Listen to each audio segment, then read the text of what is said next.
To create a marketing strategy that will help your business win in 2025, ask yourself this one question. Ask yourself, what will my client's market look like in 3 to 6 months? Most founders, business owners, entrepreneurs, whatever you want to call yourself these days, are creating a marketing strategy based on what they offer clients today, the problems that they solve for clients today, and what their client's market looks like today. And if you plan on not just growing, but staying relevant or even surviving what is to come in 2025, then you want to create a future-focused marketing strategy instead of a marketing strategy that is based on today or the past. And if you didn't know, if you throw a frog in boiling water, it will actually jump out immediately to survive. But if you throw a frog in cold water and start to turn up the heat little by little, it will actually realize that the water is boiling too late and it will die. You don't want to be the second frog. You don't want to be the founder who is sitting in the boiling water and doesn't even realize it. And unfortunately, that is the case with a lot of founders because when they're thinking of their marketing strategy for 2025, it's based on what the market looks like today instead of what the market is going to look like in the future. To prove this to you, I will share some examples. So I was sitting with a client last week. She is an IP consultant, which means that she helps startup founders protect their intellectual property, which is a fancy way of saying that she helps startup founders protect their special sauce. A lot of her content focuses on topics like how to onboard employees in a way that protects your IP, how to train employees to protect your IP. And that content is great and relates to a lot of the problems that startup founders are experiencing today and that they have experienced in the past. But what happens to that content in a world where 50% of the employees in a startup are not human, but are actually AI agents? I'll tell you what happens.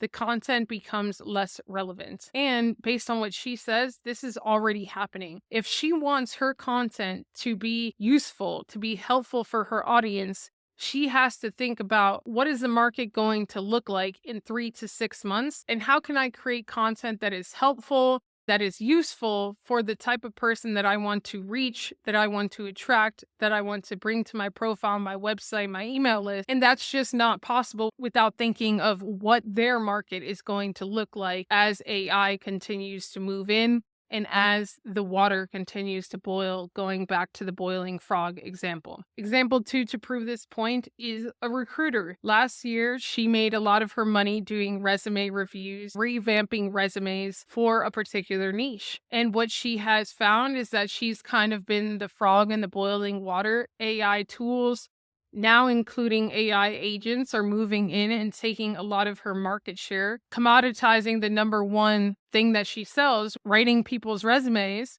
in this particular niche. Her business is feeling the effects of that. Also, this particular example, she built her brand for being known as like the person in this niche that does resume writing and that helps people create amazing resumes. But again, what happens in a world where someone creates an AI agent, and maybe that someone could be herself? We'll get to that in a different video. But what happens in a world where an AI agent can do that thing better? And you may say, well, there aren't any AI agents that can do that better today. But I wouldn't let your ego get in the way, because those AI agents can become 100 times better within the next 6 months or 12 months. And then you haven't anticipated the changes, and now you're in a position where you really have to react, and you find yourself in not the best position to be in business. In her case, she has to really start thinking about, okay, how will the needs of who I serve change? What service can I focus on instead of just the resumes? And again, maybe she's the one that takes her data, her experience, her proprietary process, trains an agent to help her do the resume reviews, and instead maybe she focuses on interviewing skills, or she focuses on not just helping them secure an executive position, but performing at the top 10% within their first 90 days in that role. And if that's the case, then her messaging, her brand positioning will also have to change. She'll go from probably talking about resumes 80 or 90% of the time to maybe incorporating how someone can use AI or use the agents that she trains to create their resumes, to then shifting the focus of her content to, okay, this is how to strategically perform the best that you can in the first 90 days. This is how to negotiate while you're in the job interview. This is how to perform amazingly in the interview, even if you're an introvert, whatever it is.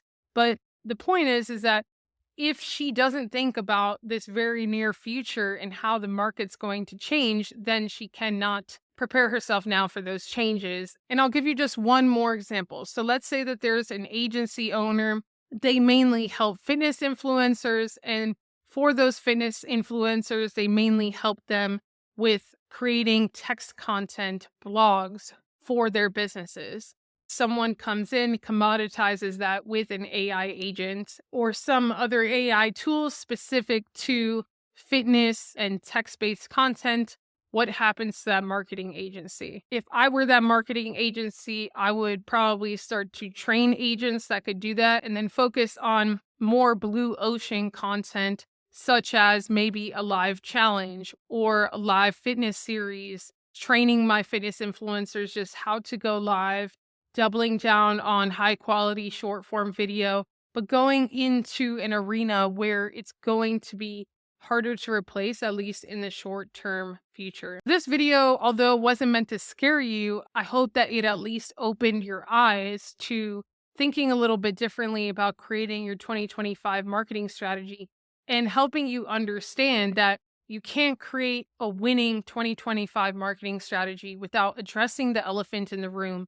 And that elephant is not just AI, but how AI is going to change your perfect prospects market, your dream clients market, and how you better get ahead of those changes with your content, or you will wish that you had.